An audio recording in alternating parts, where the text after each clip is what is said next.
coastline of all Caribbean territories are indented with headland and bays, which serve as spawning grounds due to their calm, shallow, and protected warm nutrient-rich waters, which shield eggs and tiny fish from strong ocean currents. Spawning takes place when the female fish releases its eggs and the male fish releases its sperm together into the water for the purpose of reproduction. Over time, the eggs are hatched and the hatchlings gradually develop into mature fish, which then migrate into the open sea. The coastline extends into the sea to form a flat and shallow area known as the continental shelf. Its clear waters allow sunlight to reach the sea floor, encouraging the growth of microscopic plants called phytoplanktons through photosynthesis. These phytoplanktons form the base of the marine food chain and are therefore eaten by tiny marine creatures known as zooplanktons. The continental shelf receives its nutrients from nearby rivers and upwelling of ocean water. This occurs when the deep, cold, and nutrient-dense water rises to the surface, replacing warmer surface water that was pushed away by the wind. Some major commercially viable fishing areas in the Caribbean include along the coast of Belize, the coastal belt of Guyana, the Pedro Banks off the coast of Jamaica, the Gulf of Paria, Trinidad, and Little Bahama Bank. Another factor that influenced the fishing industry in the Caribbean are rivers. Rivers provide fertile fishing grounds for fishermen. They also carry rich nutrients to the continental shelves. In the Caribbean, there are several ways by which seafood is obtained. The first method used by fishermen is trolling. Trolling is a fishing technique where one or more fishing lines equipped with natural baits or artificial lures are drawn through the water behind a slow-moving boat. This method targets fish such as tuna, marlin, salmon, and walleye. Fish traps are another method used by fishermen as well. The traps are placed on the seafloor and is used to capture aquatic animals such as fish, crab, and lobster, efficiently or passively by luring or guiding them into an enclosed space with a one-way entrance from which they cannot escape. A third method used by Caribbean fishermen are the use of drift nets. Drift nets are used to catch fish swimming near the surface. This method is used to catch tuna and swordfish. Another method are the use of gill nets. A gill net is a vertical wall of mesh that catches fish by their gills. Gill nets are anchored to the sea floor. In the sealing method of fishing, a net is kept floating vertically in the sea using corks, while two small boats are used to encircle a school of fish. The net is then dragged onto the boat or shore and trapped fish are removed. Lining or hook and line is a method in which a long line with as many as 1,000 hooks are towed along a boat or ship. Bottom fish such as tuna and halibut are caught using this method.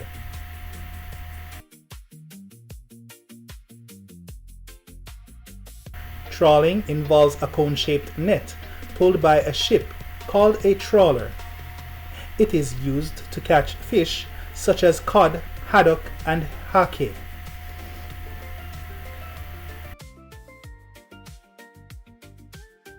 Dynamite fishing or blast fishing is an illegal and destructive practice that uses explosives to kill or stun fish for easy collection.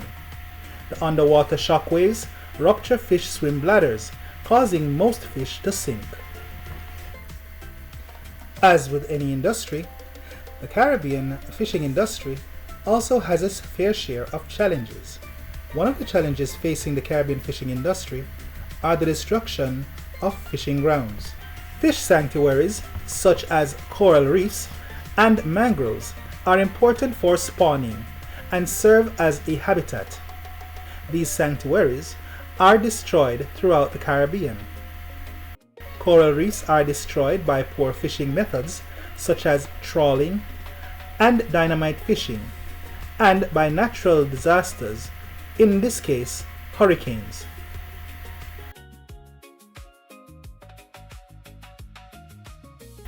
While mangroves give way to coastal development. Fertilizers, animal waste, and chemicals wash into rivers and eventually into the seas, causing low oxygen dead zones and harmful algal blooms. These threaten the marine ecosystem. Another problem facing the Caribbean fishing industry is territorial water disputes and overfishing. Disputes for fishing rights are a common occurrence between islands that are located close to each other, especially when fish migrate across territorial waters. Illegal fishing methods such as trawling by both local and foreign vessels result in the destruction of protected species of marine life. Belize's fishing industry is one of the largest fishing industries in the Caribbean. The location of productive fishing grounds offshore, sheltered harbors for hosting fishing vessels, and the organization of communities for commercial fish production are the influential factors fueling this country's fisheries sector. The sources for the fishing industry in Belize are rivers that bring nutrients to the sea, shallow waters offshore holding nutrients for marine life, mangrove and seagrass beds in shallow water provide food and shelter for young fish. There are barrier reefs where living corals, fish, and crustaceans thrive. There are fishing grounds in deeper waters beyond the barrier reef.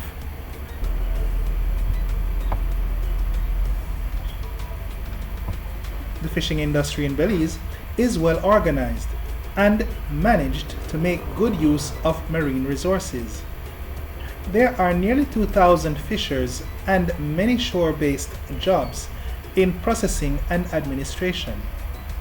Most of the fishers belong to a cooperative.